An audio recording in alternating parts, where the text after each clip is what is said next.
ask. We are waiting for you. You don't wait for us.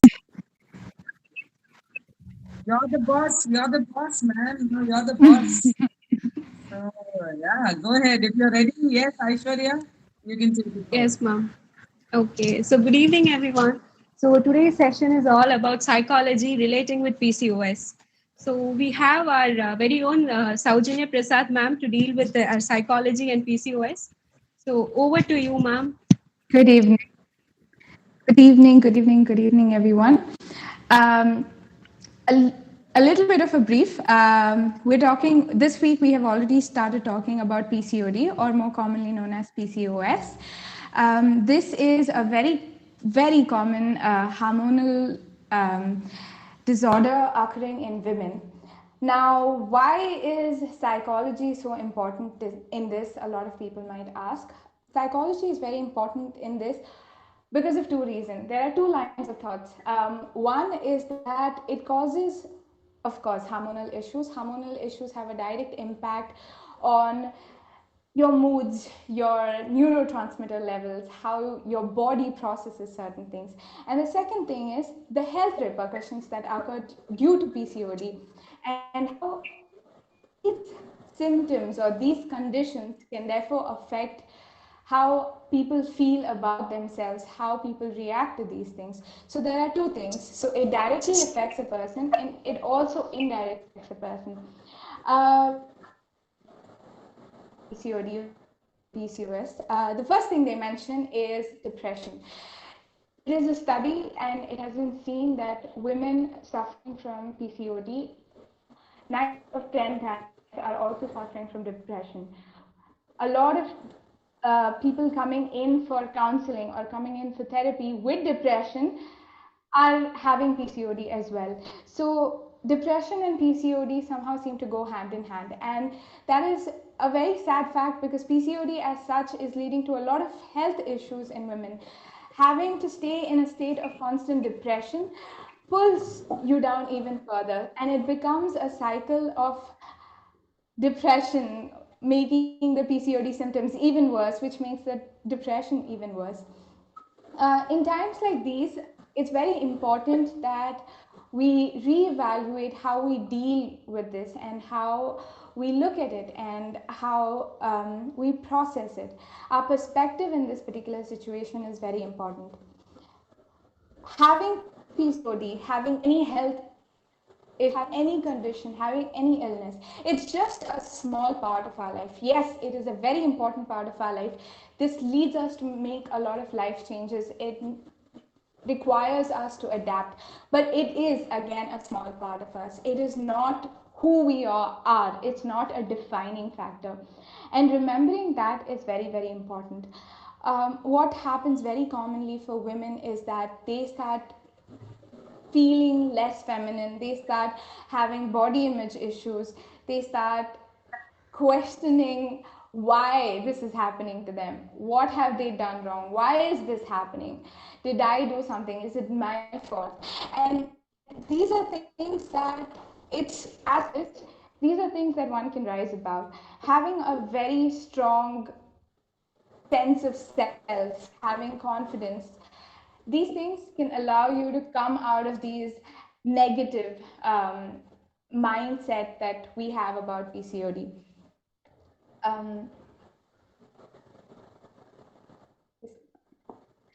So the thing that I would like to put forward first is how would you deal with depression? And depression, yes, a main part of PCOD, but it's something very common right now. Depression is being used by people as a slang nowadays. It becomes so common that everybody is using it to in the place of being sad or being upset. I didn't eat McDonald's for 3 months, I'm depressed. I didn't go out for 1 week, I'm depressed. I can't buy anything because all the shops are closed, I'm depressed. So this word depressed or depression has become such a commonly used word that its importance, its significance, and what it can do to a person, that's kind of going down. Depression as such is a condition in itself that can really bring down a person. It leaves you incapable of sometimes getting out of your bed. It leaves you with so little motivation that you cannot do anything. It leaves you with a lack of meaning to life in itself. And a lot of people who suffer from chronic depression have to need support just to get out of their beds every single day. So depression, as lightly as we take it, is not that light. There is a lot of baggage around it, a lot of work that needs to go into it as well. But having said that, it is not something that's impossible to get out of. It is not so big that it debilitates a person. It stabilizes you, or it leaves you not the person you are. It is, again, it is something that you can definitely fight against. So, as an expressive arts therapist, what would I say about depression? I would say that depression is something that everybody goes through at some point or the other. It is sad that women with PCOD have to go through this at quite a constant rate. What can you do about it? First foremost thing is to have a frame of mind where you accept that there are things that are going to make you depressed, and also accept the fact that there are times where you're going to be depressed without any cause or reason. There might be times where you don't even know why you're depressed. You don't know why you're feeling so low, why you're feeling so down, why you're feeling so unmotivated. Why is it? No, you don't know the reason. Be aware of the fact that it is okay. You are in a state of mind where you're not okay, and that is something that you need to accept, understand, and decide to change. This is not something that your friends can call you over the phone and just say, depressed alla irukadada, kya yaar? It's not something that's just you can just step out of, but you need to make the conscious decision to want to change. Any change is going to occur, whether it's because of yourself, because of the help that you receive from your friends, your family, or even professional help. All of this is possible only when you decide that you want to work towards a change. So first foremost thing is be aware and accept that change. Accept that this is what's happening and this is not the place where I want to be. I don't want to be in my bed not having a reason to get out of bed. I want to be the person who is getting out of bed, and by the end, when I get back into bed, I feel that I have accomplished. Even if it was the tiniest thing of just getting out of bed, brushing my teeth, and going back again into bed, but still I have accomplished that one thing, something that I can be proud of. So that's the most important thing. Now, for women with PCOD specifically, women as such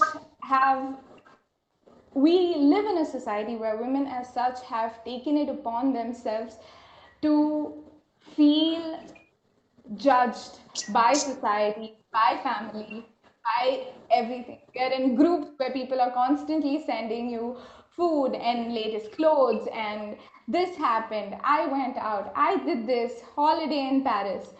And all of these things are affecting you more than you realize. And in a situation like this, when you're already predisposed towards depression, it's not helping you. It's not healthy for you. You might think, oh, I'm so happy for my friends. Yes, you're happy for your friends. You're a good person. You have a tendency to feel happy when somebody else is happy. But that doesn't mean it isn't affecting you either. It's very important for us to realize that the small thing, the constant scrolling through Instagram that we do, looking at posts from different people, and the WhatsApp groups, which is constantly giving you updates about people's lives, and statuses of other people, which is showing you the best moments of their lives, is something that's making an impact on your mind. These are small things, but they have a big impact. Women, we need to support each other. Everybody needs to support each other, but women especially need to support each other, especially in times like these.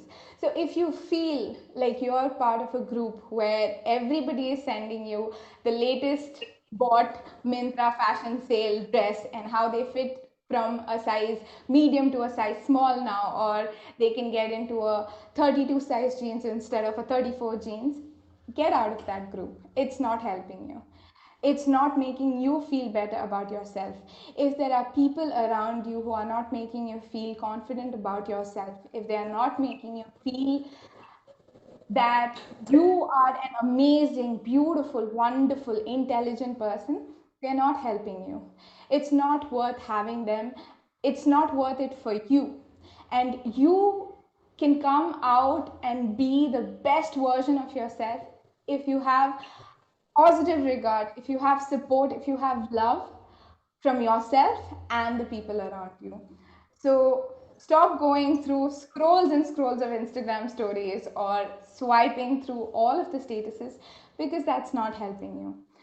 Another thing is, this is something that I personally believe in. This is something that I tell everybody. It's not just women, men, it's children, it's everybody. This is something that really helps you. Maintain a notebook. Maintain a notebook where you can write down something, anything.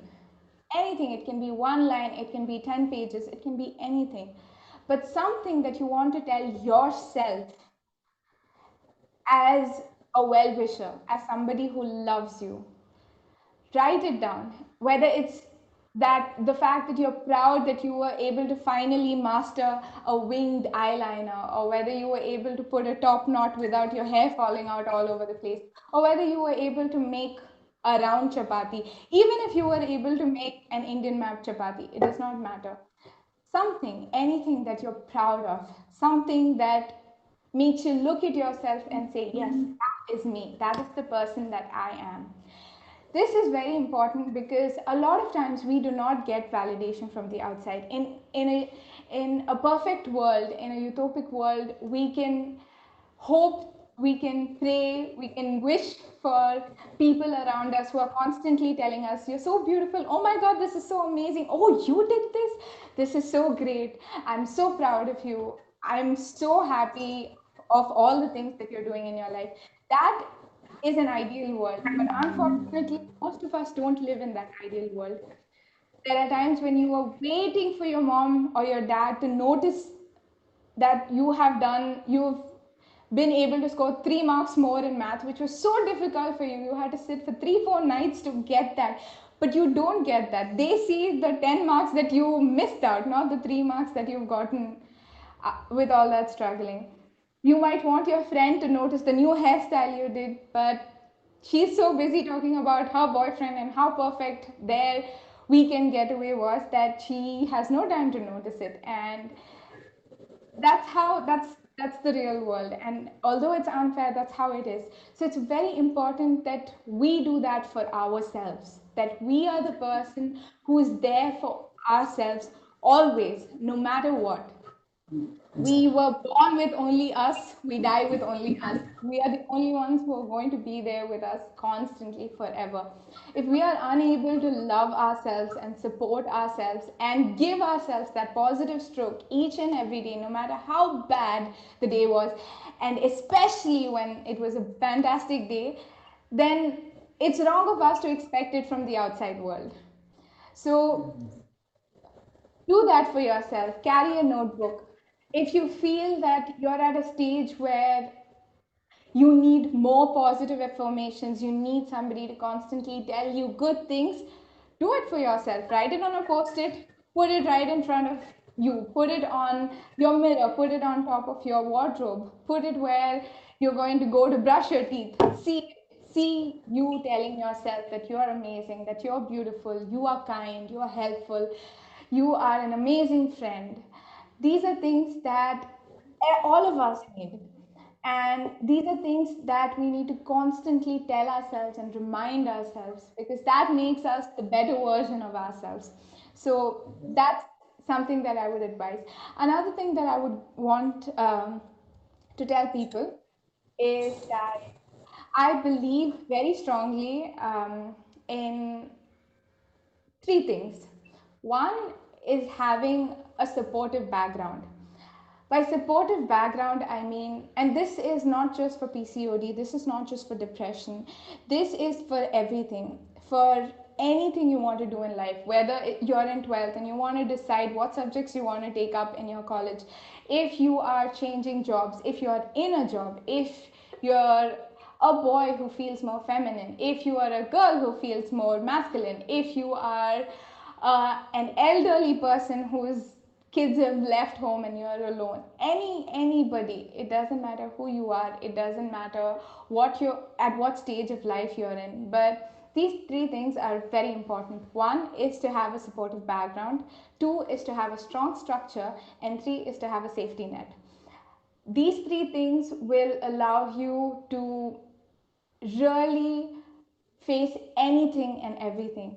What do I mean by a supportive background? A supportive background is comprising of things around you, in your atmosphere, in your environment, that support, that provide you the help or the affirmations. This can come in the form of friends, this can be family members, this can be relatives, this can be teachers, this can be guides, this can be professional help in the form of a therapist or a psychiatrist or a medical health profession or a nutritionist or a gym coach or a trainer, anybody. This can be in the form of anyone. Sometimes we think my best friend is my support system. That might not always be true.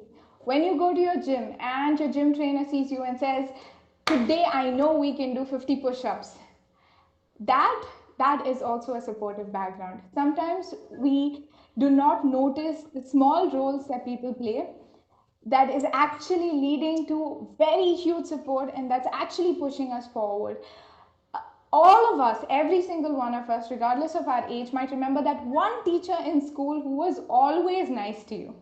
You will remember her name, you will also remember the sari she looked best in, because that's the kind of impact that she made on you. You don't remember, most of us will not remember whether we studied, what we studied in her class, what the subject was, but we'll remember that one teacher. All of us have these people. Acknowledge these people, because the role that they play in your life is a very important one. Similarly, a supportive background can also be a very deceptive background. A lot of times we think, okay, she is my best friend, she is helping me so much, she's so kind to me.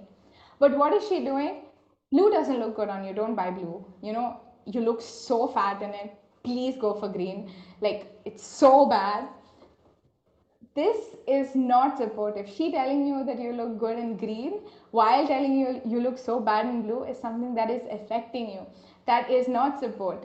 That is deceptive support.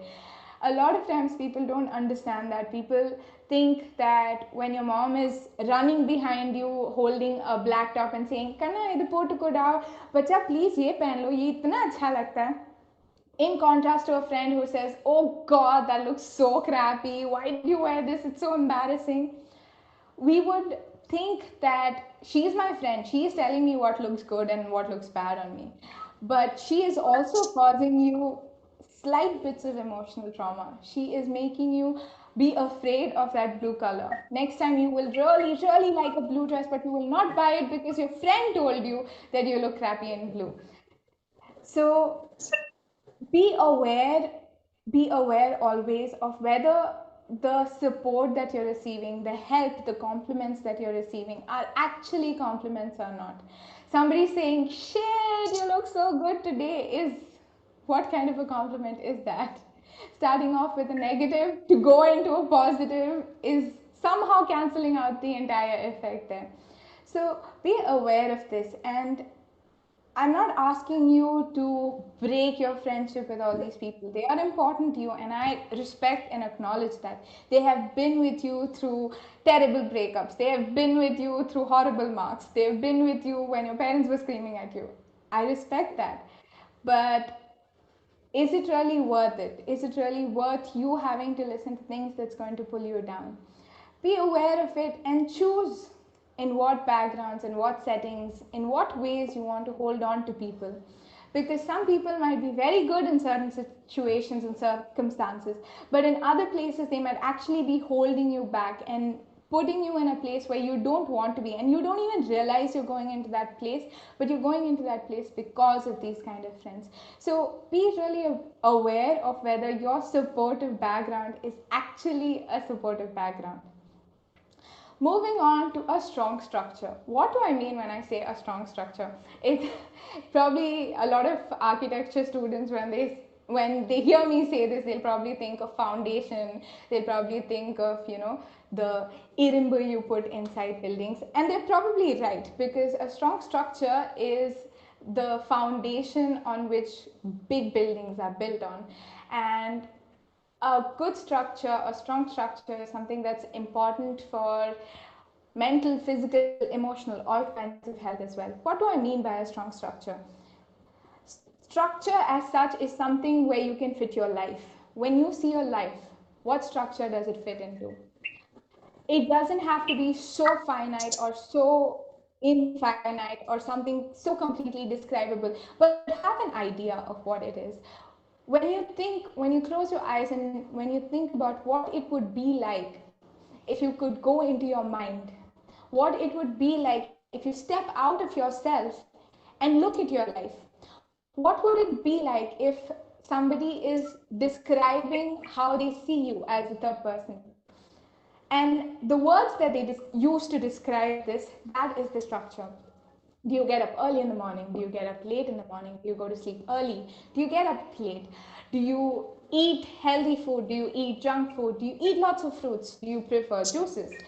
Do you wear a lot of blacks? Do you wear colored clothes? Or are you a writer? Are you a dancer? Are you flexible? Are you studious? Are you somebody who is spending all your time with your friends? Or are you somebody who's homely and spending time with your family? These are things which is a structure. It's not just a structure about how you keep your room. It is also how you keep your room, and it is also how you frame your thoughts, how you think about people, how you perceive your circumstances, how you see your problems. Why is this as such important? I'm happy with how I am. Why do I need to know how I am?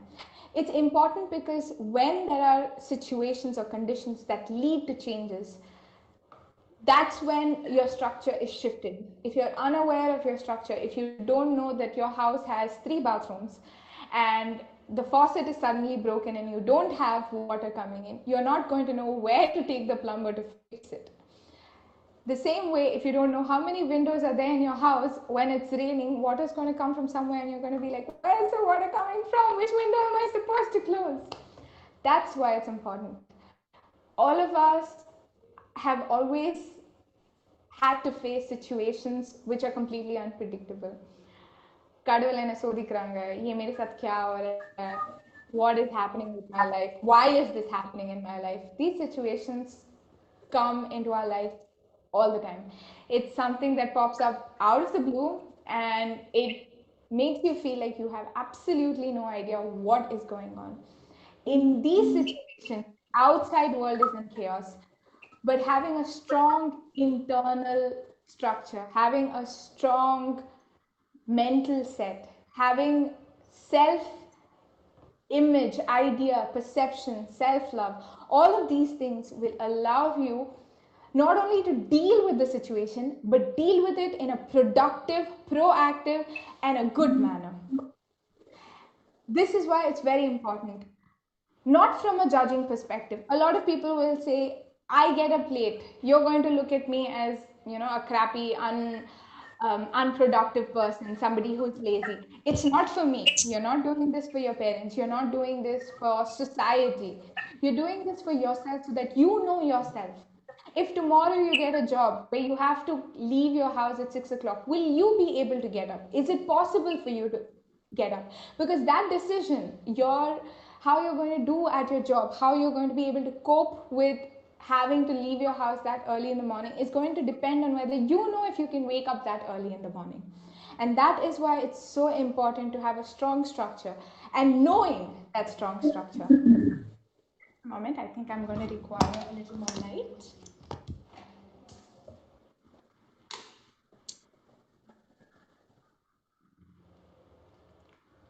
Okay. Entschuldigung. Excuse me, my apologies.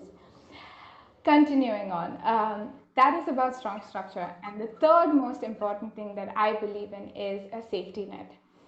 A safety net, as you can imagine, as the word describes, is something that you can always know is going to be there when you fall. It's going to be something that's going to catch you. It's going to be something that's going to break your fall.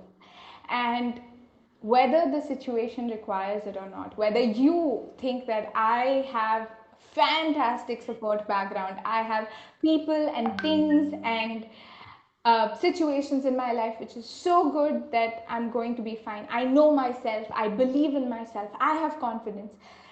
Even in situations like these, having something that's going to cushion your fall, having that belief or being aware of the fact that there's something or someone to catch you when you fall is going to make all the difference in whether you're going to be able to climb out of a situation completely victorious or you're just going to survive that situation.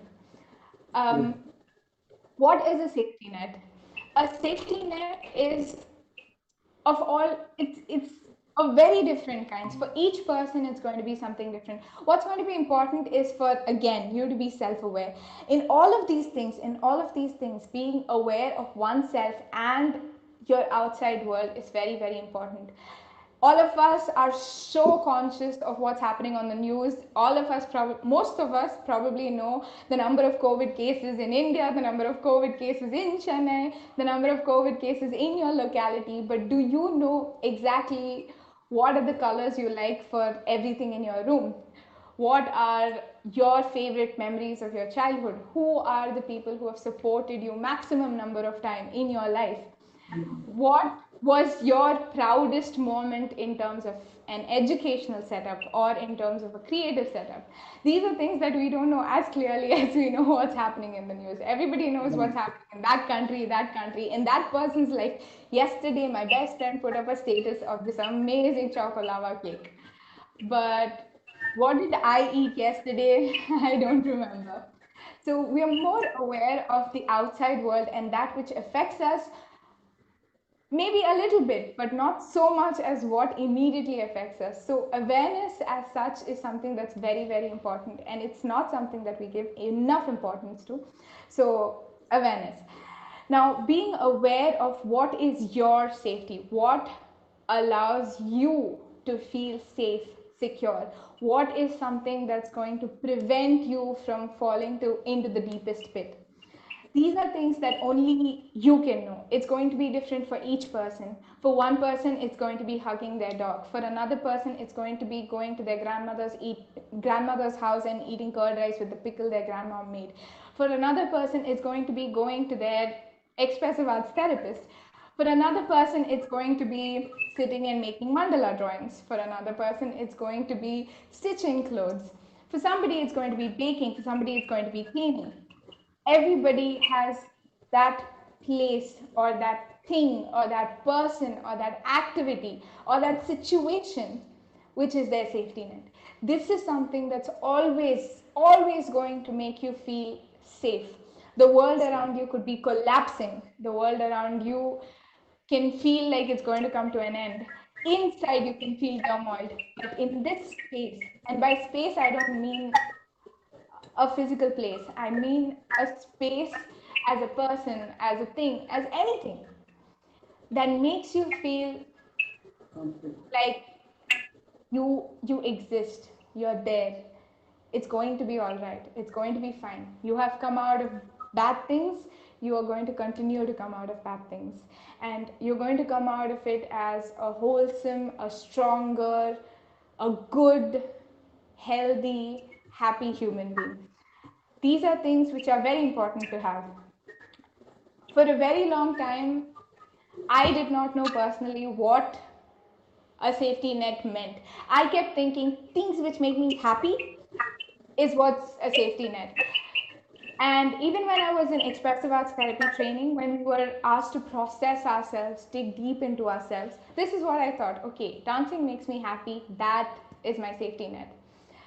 But it took me 1 year of training and a little bit after that to actually realize that what makes you happy is not really your safety net. That's what makes you happy. Don't corrupt that space. If you talk to somebody who makes you happy, don't pull them into because you are taking something and making it into something else. That's how addictions happen. Somebody likes drinking alcohol, they face problems in their life, they start using alcohol as their safety net. That is not a safety net. A safety net is not something that you like and you start overusing because you're in a moment where you want to escape from your situation.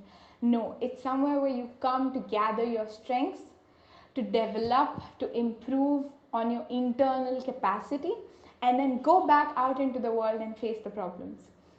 I realized after 1 year and a little bit more of training that for me, it was not dancing. Dancing was my happy place. And when I started dancing because I was feeling depressed or I was feeling upset or angry, I was corrupting my dance. My body was showing a lot of psychosomatic issues. That was escapism. What my safety net was that I realized was reading. I read about fairy tales, about good always vanquishing evil, about superpowers that's going to help solve the situation. That was my safety net. And that is something that I keep as a safety net. I go back to these books, I go back to these situations when I feel like I am losing. When I feel like I'm losing is when I need Power Ranger SPD to power up, to feel like, yes, I can deal with this situation. And all of us have the capacity. If we look back at our lives, there have been situations where we felt that this is it. Mudile, ennala mudiyadu. I can't deal with this. I just can't. But we've always come out of it. We are at this point right now because we have been stronger than who we were. And we always have the potential, the ability to become even stronger. We have the potential to be better versions of ourselves with each problem that we face. So be aware, explore yourself, find who you are. And if you need to get away from people, from things, from habits that's stopping you from exploring yourself, then you need to let go of those things.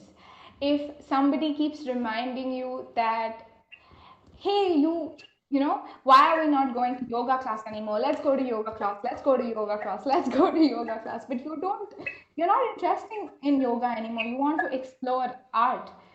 But because this friend is there and because you've made a commitment with this friend to go to yoga, you are taking away precious time to explore how you feel about art, then you need to say, you know what, let's not do yoga now. Let's maybe do yoga later.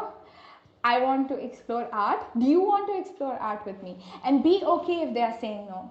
It's fine. It's what you want. And that is very, very important. So explore yourself, explore the ideas. Maybe your safety net is in something that you haven't even explored yet. Maybe you're one of those people who likes to walk for 10 kilometers, but you've never walked 10 kilometers. That's why you don't know that that's your safety net. Maybe you're somebody who actually loves to paint, but you've never held a brush in your life because school requires you only to make one drawing and submit it for grades. So why should I paint? But then that is actually a safety net, and you never knew that. But these are all things that are going to really help you. These are things that are going to support you and give you that space, give you that safe space, as we use in therapeutic terms. Safe space to allow yourself to heal, to grow, to come to a place where you can and you will deal with your situation and arise victorious from it. So, why did I talk about these three things in such elaborate ways? And you might be thinking, okay, this is very general stuff. Everybody can use it. Yes, everybody can use it. This is something that, yes, everybody can use. But this is especially important for women who have PCOD. A lot of people, including myself, will probably say we're suffering with PCOD, but we are not suffering. 90% of the times we are feeling more emotions than suffering. But because the condition is such, we have a tendency to give it more importance than it deserves. We have so many aspects to our lives. So much is going on. That is only a part, a small part. And the more importance that we give to it, the bigger it's going to become. The more I say I am suffering, the more I say that I have PCOD, I haven't gotten my periods in, I don't know, 3 months, 4 months, it's so irregular, I am putting on weight, all of this is happening because I have PCOD. I am giving the power that is within me to something external, to something that I cannot control. I cannot control the fact that I have PCOD. But all of these symptoms, am I putting on weight? Is there something I can do about it? Yes, I can control my diet. I can get into exercise. In fact, exercising and reducing your weight actually helps you deal with PCOD. It helps to bring down the symptoms, and it helps to fight a lot of conditions. So like there is a downward spiral, there is also an upward spiral, and that is possible when we take responsibility and we take the power back. You are something I have, but you I can deal with. That attitude is something that's going to allow us in this. When you have PCOD, there's going to be a lot of body image issues. A lot of women suffer from hair, ridiculous amount of hair growth, facial hair, body hair, and our media is so kind as to already make us so conscious about body hair that this is making it even worse, right? In situation like this, if you're going to be around people who are going to say, why are you wearing a skirt, you haven't shaved, oh my god, that's just going to pull you down. So here again, supportive background is going to be very important for all of your aspects, whether it's body image, whether it's depression that's happening because of PCOD, whether it's just the trauma of I haven't gotten my period in 4 months. There are friends who are going to tell you, oh my god, enna panne 4 மாசத்துக்கு முன்னாடி யாரோட இருந்த. There are going to be friends who are going to do that to you, and you know that that's going to affect you. You know that that's going to pull you down. Why are you being in situations like that? Why are you doing this to yourself? You know, it's like I am allowing the other person to torture me and hurt me. I will not give that kind of power to somebody else, because I am a very precious individual, and so are you, and so are all of us. We're all very, very, very important people. Nobody can replace us. I know this sounds like a philosophical dialogue, but nobody can be you. No matter how good of an actor they are, they're called mimicry artists. They are not you. They are mimicking you or they're copying you, but they can never be you. Nothing can replace you. And that's why you are so important. And when you give yourself a non-supportive background, you are doing injustice to yourself. It's like not loving yourself enough. If your boyfriend is going to forget your anniversary, the way you're going to treat him is the way you should be treating yourself when you forget something that's important to you. That's the kind of love that you're supposed to be showing to yourself.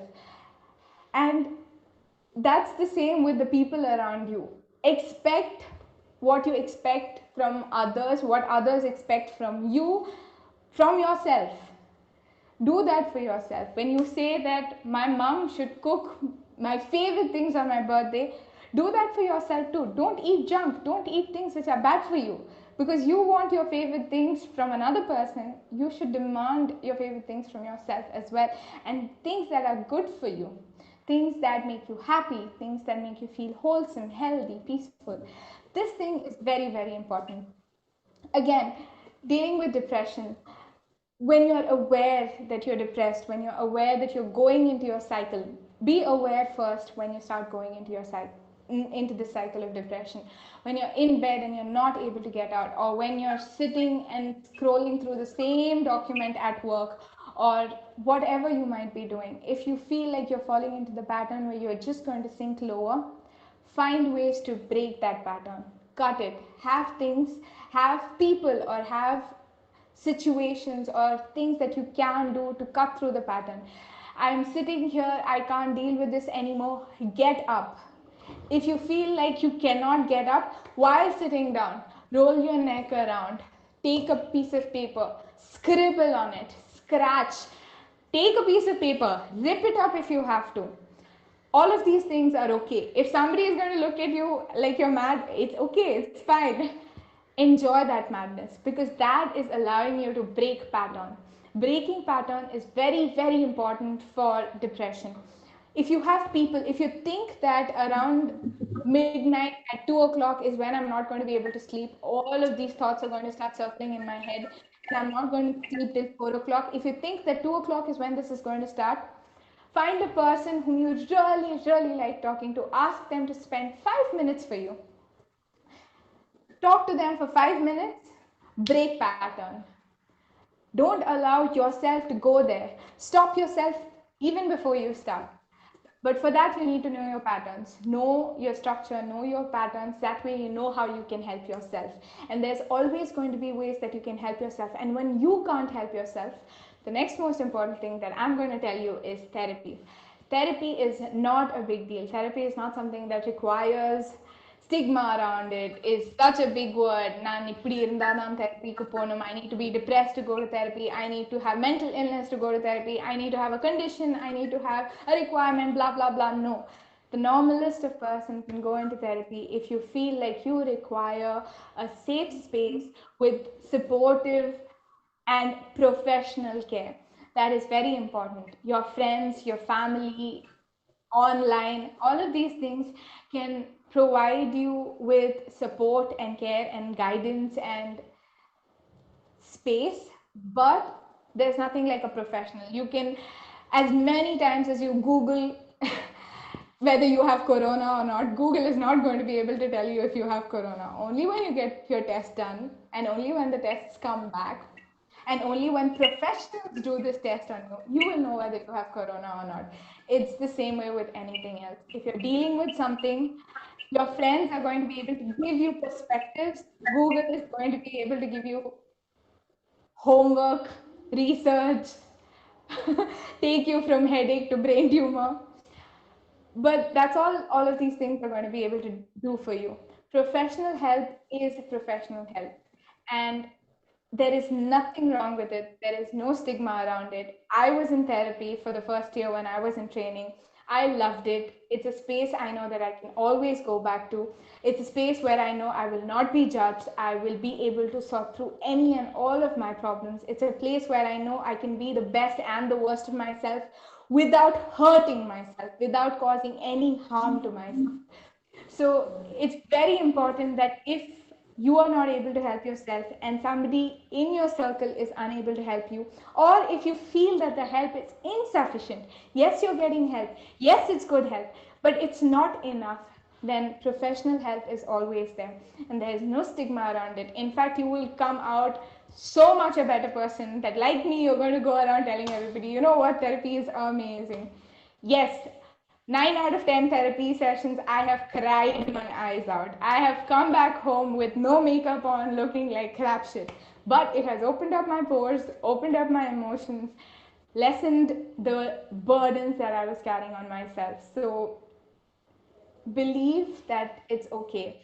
And if somebody makes you feel like going into therapy, you're a lunatic or you're crazy, or these are stuff that I can deal with, because psychology somehow everywhere, every second post is going to be some psychology related post about self-love is important, healthcare is important, your perspective, change your attitude, change the world. All of these things are like every second, third post. So everybody feels like psychology is common, everybody feels like therapy is not a big deal. Everybody feels like I speak to my friend for 2 hours and I feel sorted. But professional help is professional help. Again, if you need help, there's nothing wrong with getting that help.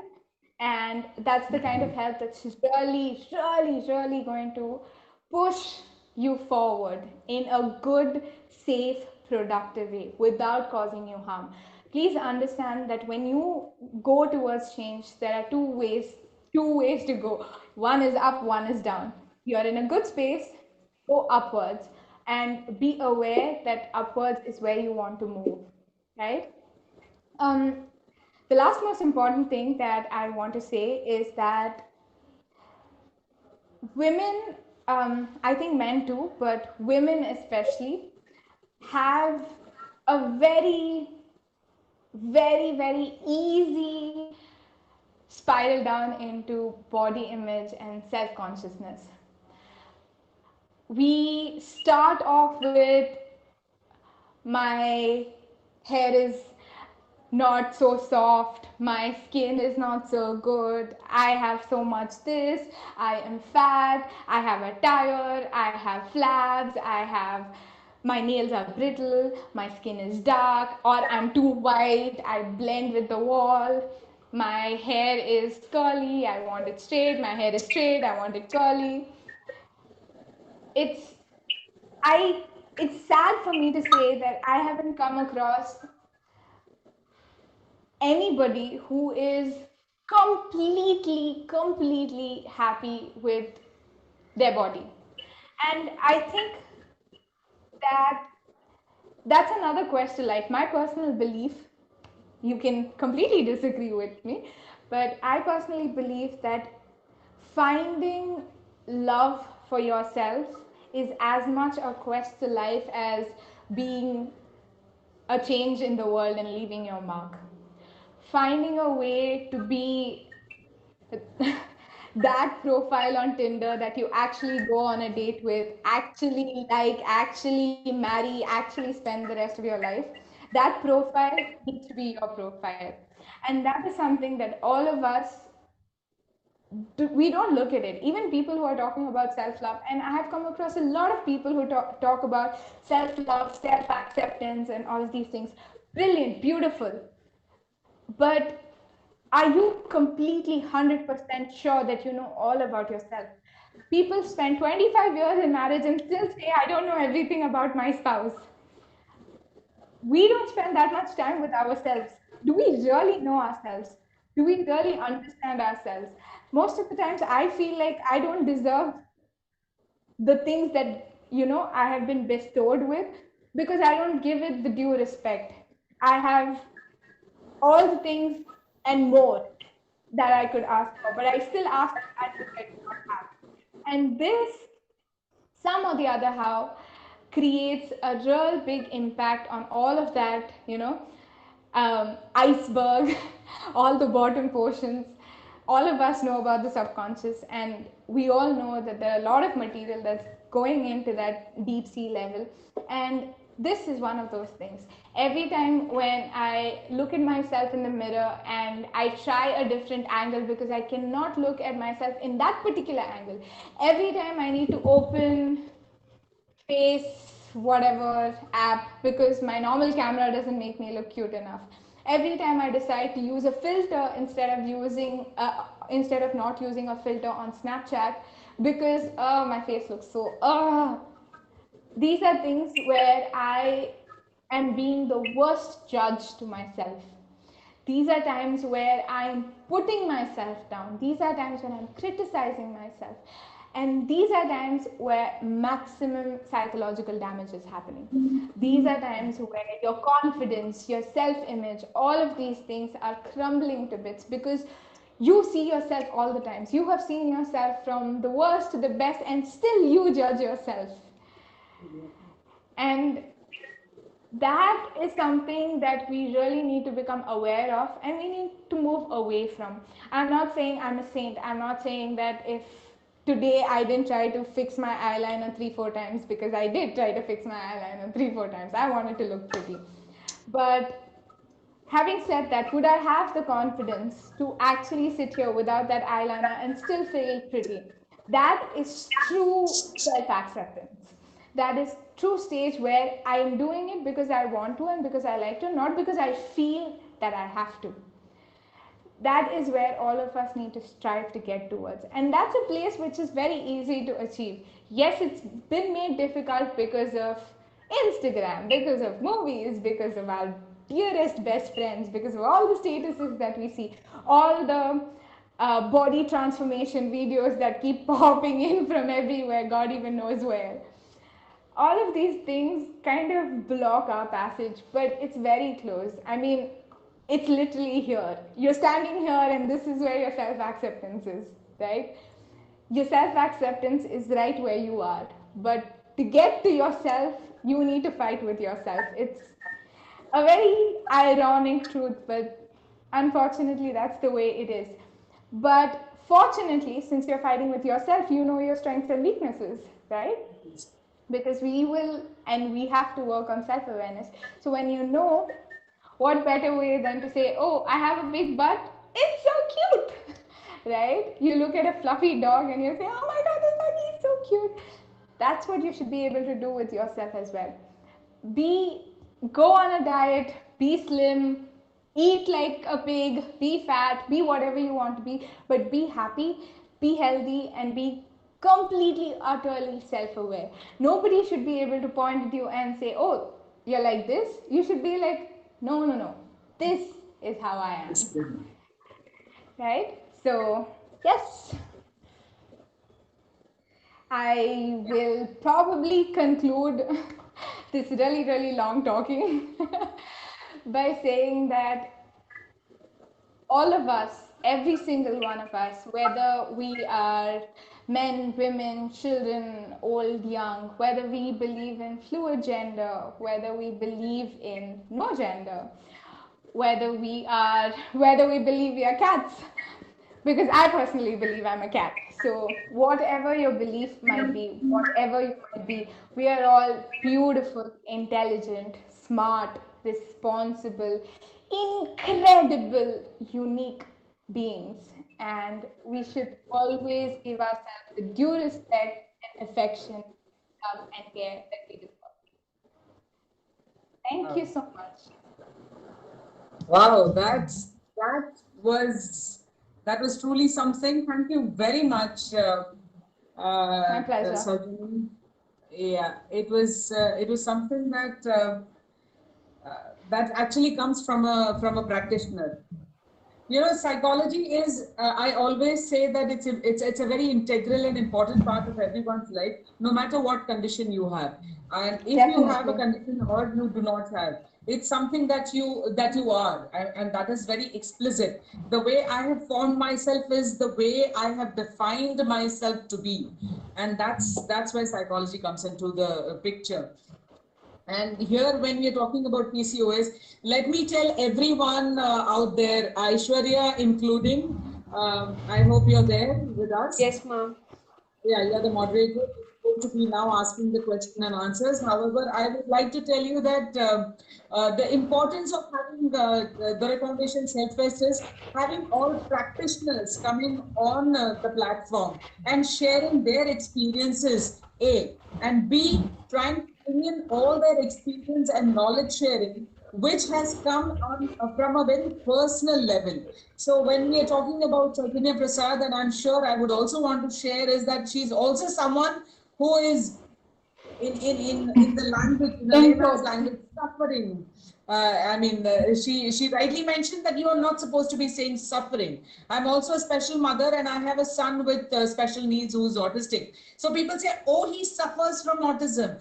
I have corrected thousands of people, and today I stand, thousands of people who have said, oh, he suffers from autism. And I say, no, that's a condition, and he's not suffering. He's a guy, normal guy. Please treat him so. And today I stand corrected when I say suffering from PCOS, and that is not the criteria. So a person has a condition of PCOS, and that is it, period.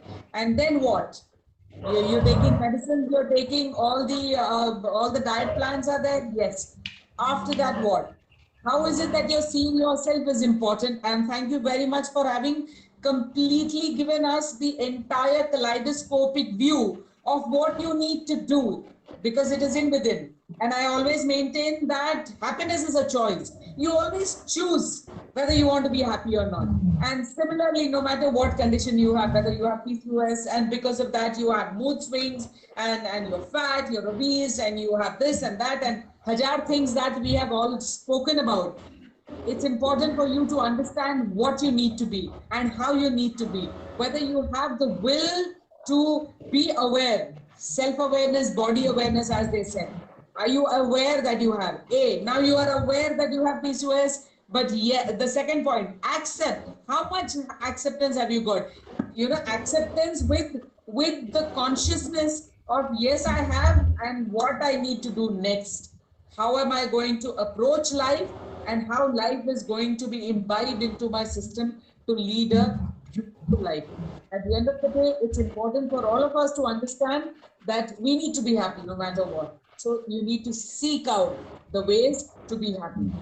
And I would just go back to the 3 points that Saujanya Prasad has very strongly mentioned.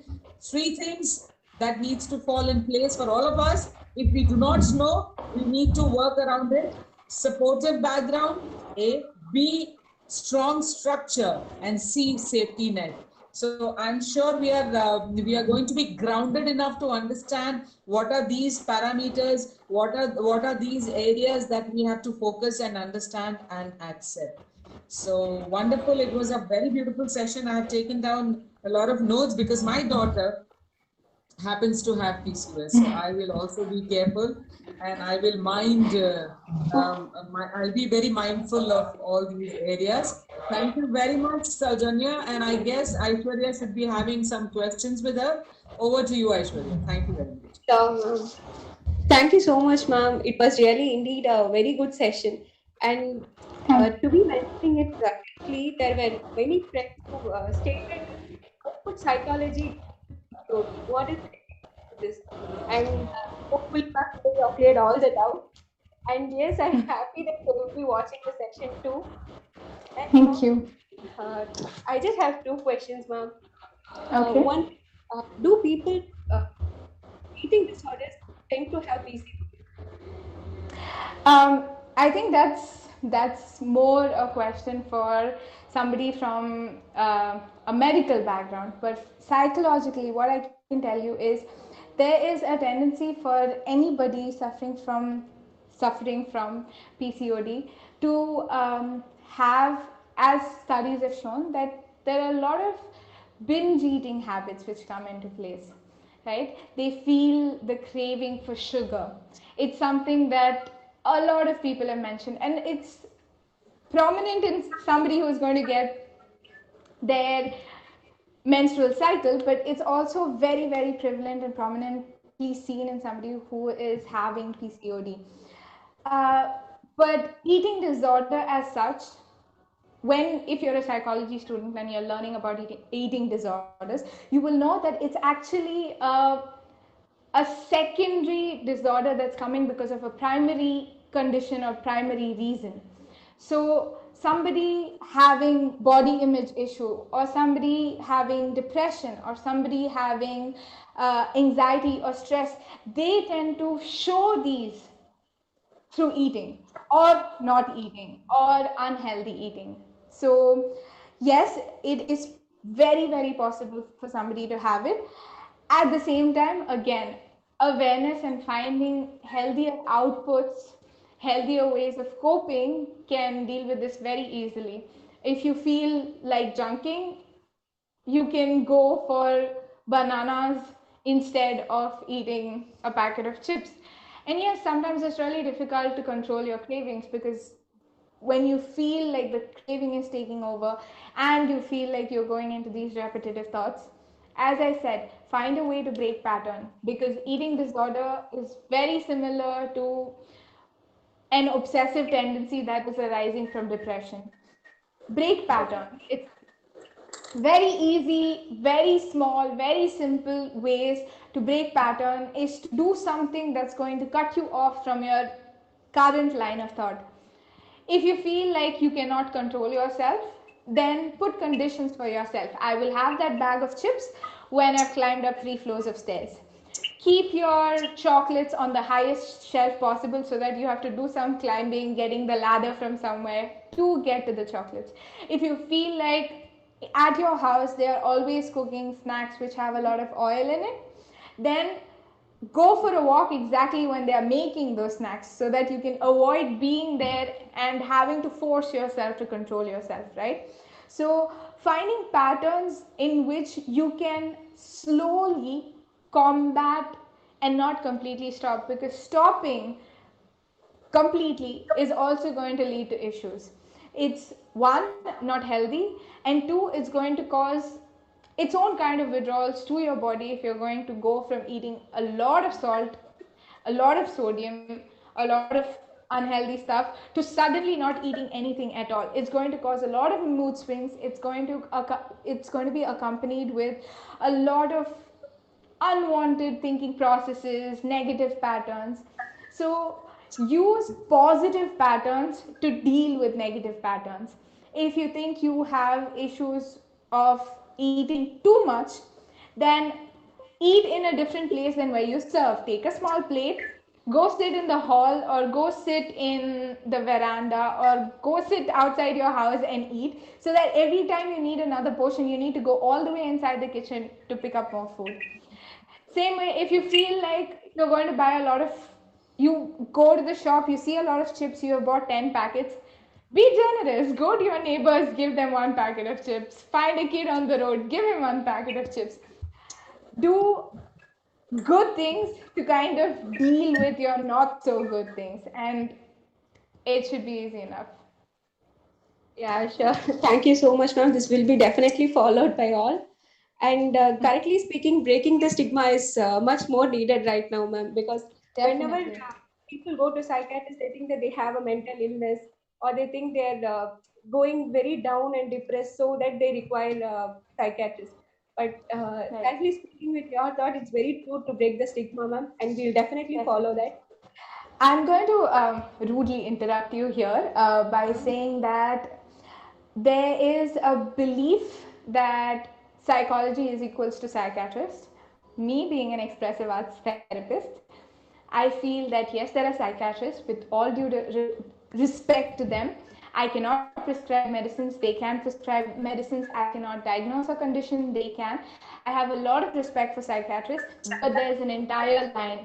There are psychiatrists, there are psychologists, there are psychoanalysts, there are behavior therapists, there are art therapists, there are music therapists, there are conjoined expressive arts therapists, there are counselors. There is an entire range out there. You know, it's like bluntly saying engineering, right? There are so many engineers out there, and one engineer may or may not have anything to do with another engineer, right? So it's like that. So yes, there are psychiatrists, and yes, a lot of times there is stigma around it, but it's it's as normal as we normalize it, right?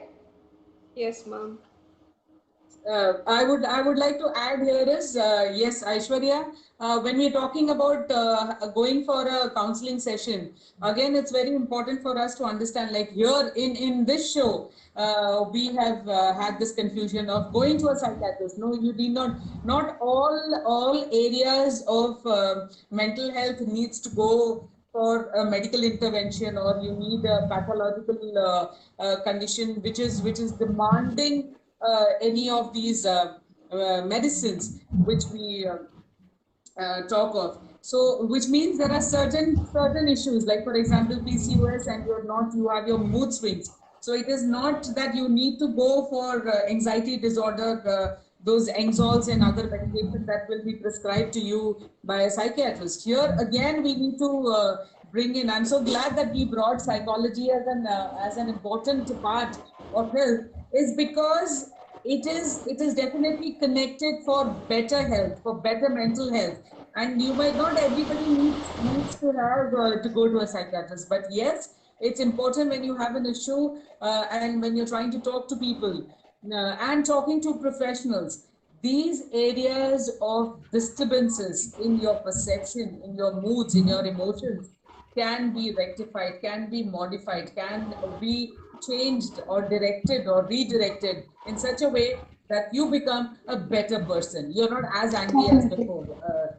Right, Aishwarya? Like, for example, you said that I get very angry, so I need that psychological support, and I am looking at a counselor or a therapy. So you need not, I mean, there are persons where you don't need medical intervention, you don't need medicines for getting rid of your anger. You need to understand what these anger issues are. So again, I want to tell you that there is a definite difference between psychiatry and psychology. And what we are doing here is trying to bring in non-medical intervention programs so as to bring better health. There is a medical issue, you are going to the doctors, like for example, for pregnancy that we had last week. We did not have gynecologists on the show. We had persons who were talking about yoga. We had people who were talking about nutrition, and we had people talking about psychology. So yes, you are going to a medical doctor, but then what? Yes, you are taking medicines probably for hormonal, there are some HRT, some hormonal treatment. You have gone to the gynecologist to understand, you have done your scan, but then what? So, but then what? Or the question then answer பண்ணதுக்கு நம்மளோட psychology in the element இங்க கொண்டு வந்திருக்கோம்.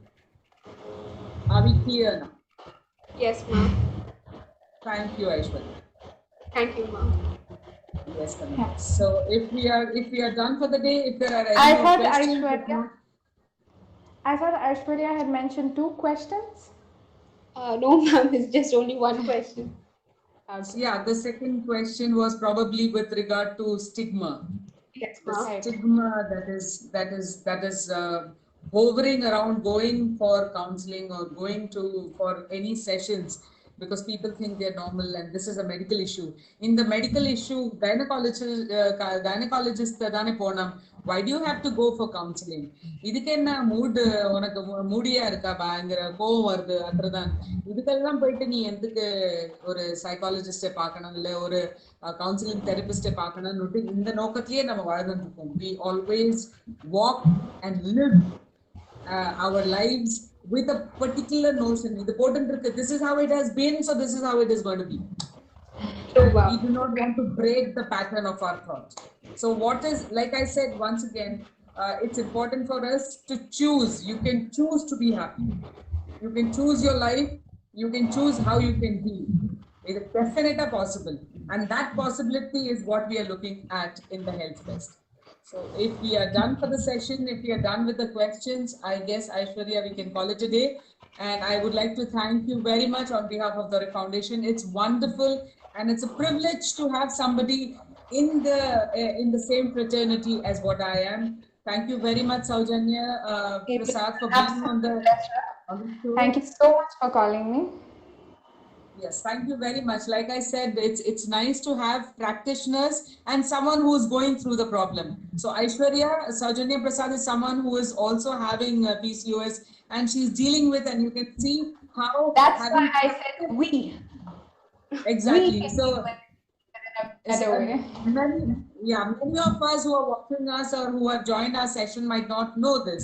So when we have practitioners, when we have people who have personally gone through and who have made the changes in within, so it's easy because they have done it. You don't have to reinvent the wheel. அவங்களுக்கு அவங்க அனுபவிக்கிறாங்க, அவங்களுக்கு இருக்க அந்த பிரச்சனை மீண்டு எப்படி அவங்க வந்து வாழ்க்கை வாழ்றாங்க, ரொம்ப சந்தோஷமா வாழ்றாங்க. ஐயோ எனக்கு இந்த ப்ராப்ளம் இருக்கேன்னுட்டு ஒரு தலையில பாரம் போட்டுட்டு வாழறது இல்லை. வாழ்க்கை இந்த மாதிரி வாழறதுக்கு வேண்டி கிடையாது. நம்ம சூஸ் பண்றோம் ஹாப்பியா இருக்கிறதுக்கு. எப்பயுமே ஹாப்பியா இருங்க, சந்தோஷமா இருங்க. Whatever problems are there, you are always bigger than that problem of yours, because that problem doesn't define you. You will do yourself. So thank you very much once again, Aishwarya, for moderating this program. Thank you very much, Saujanya Prasad, once again for being on the show. Thank you so much. As a token of our gratitude from DORAI Foundation, we have a small little certificate of appreciation and gratitude, which will be probably up on the screen for you. And the hard copies will be sent across in a short while. I mean, once the lockdown is over, we will probably also send it across to you. Thank you very much. And thank you very much, everyone. We are really happy that in the 4th week, you are still with us and continue to support us. And we are talking about health awareness and goodness in health. Thank you very much. Jai Hind, Jai Bharat. Good evening.